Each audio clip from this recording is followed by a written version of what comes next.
Bugun qabulimga panический ataka bilan bir ayol keldilar. Universitet pedagog bo'lib ishlayotganlar. Panический ataka nima bilan bog'liqligini bilib olmayapman. Har xil sababini qilib ko'rdim.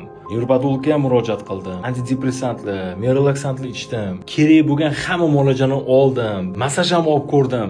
Hamma ishni qilib ko'rdim, xullas qilinish kerak bo'lgan deb keldilar menga murojaat qilib.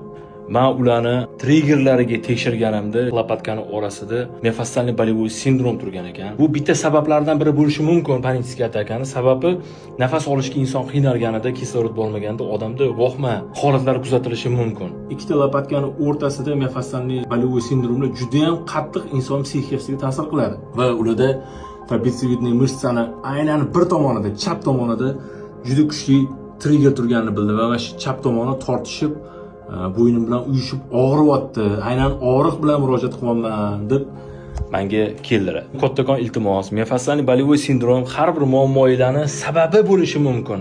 Tanadagi triggerlarni yo'qotmagunizcha asosiy muammolaringiz yo'qolmaydi. Bo'yim del og'rig'i bo'yicha qabulga yozishingizdan chiqmasin. Ish vaqtimiz ertalab soat 10 dan kechki soat 9 gacha.